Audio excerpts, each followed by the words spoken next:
semuanya, pernah nggak sih kalian merasa tenang hanya karena sebuah pelukan hangat dari orang tua kalian? Atau kalian lebih percaya diri setelah dengar kata-kata semangat dari mereka? Itu semua bukan kebetulan loh. Lalu, apa dong? Pentingnya kasih sayang dalam komunikasi verbal dan non-verbal orang tua dan anak yang mulai memasuki masa pubertas.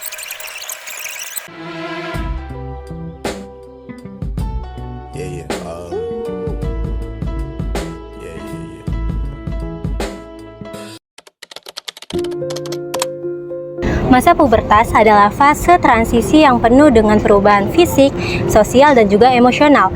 Anak cenderung mencari jati diri mereka dan ingin menjadi lebih mandiri, sementara orang tua justru ingin mengarahkan dan juga ingin melindungi. Nah, dari sinilah terjadi tantangan-tantangan komunikasi dari pesan verbal dan non-verbal.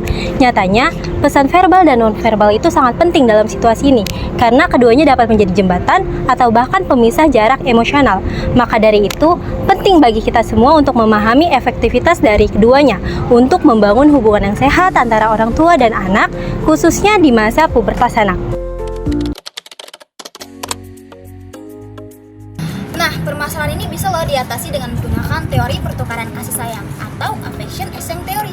Menurut teori ini, menyampaikan afeksi lewat kata-kata atau tindakan itu penting banget loh untuk membentuk kedekatan emosional, rasa aman dan kepercayaan dalam hubungan apapun, terutama dalam hubungan orang tua dan anak yang sedang memasuki masa pubertas. Di masa pubertas, anak mulai merasa berjarak dari orang tuanya. Mereka butuh ruang untuk tumbuh, tapi juga diam-diam tetap butuh afeksi. Nah, disinilah affection exchange theory jadi solusi.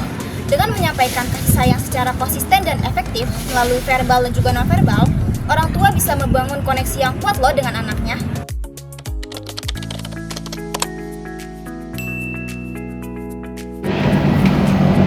Kamu tuh masih kecil ya, gak usah aneh-aneh deh. Makeup kayak gini. Iya apaan sih Ma? Orang gini doang, teman-teman aku juga gini kok. Tapi kamu tuh mana banget, kamu tuh masih kecil juga. Hal yang kayak gini bisa buat anak merasa direndahkan. Padahal anak yang baru memasuki masa pubertas itu ingin dianggap bahwa mereka sudah dewasa. Ini cantik banget, kamu lagi coba-coba makeup ya? Iya nih Ma, aku lagi belajar biar kayak gitu. Tapi ya ini, muka aku masih sedikit. Ya udah, nanti kita cari makeup bareng ya. Nanti kita cari yang sesuai sama siapa. Bener nih Ma. Nah, sebaiknya seperti ini. Anak di masa pubertas biasanya lebih banyak ingin belajar hal-hal yang dilakukan oleh orang dewasa. Orang tua seharusnya mengajari anak melalui pendekatan yang lebih terbuka, seperti layaknya seorang teman.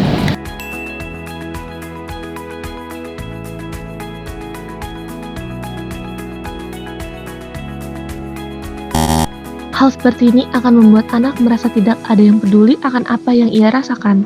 Muncullah rasa malu dan takut untuk bercerita, sehingga mereka lebih sering menutup diri.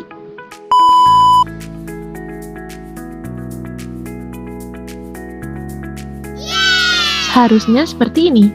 Hubungan antara anak dan orang tua seperti inilah yang ideal.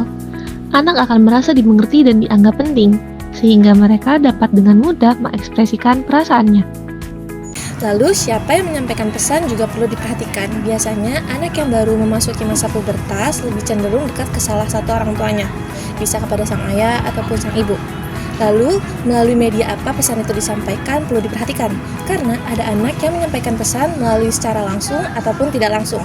Jika tidak langsung, sang anak biasanya menyampaikan pesan melalui pesan teks.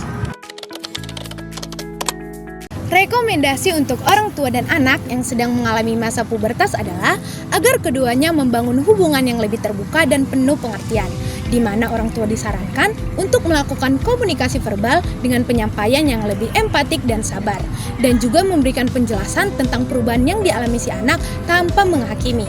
Selain itu, orang tua juga perlu menyampaikan kasih sayang dan dukungan lewat komunikasi nonverbal seperti pelukan dan senyuman, di mana juga si anak harus berusaha untuk terbuka dan berkata sejujurnya kepada orang tua.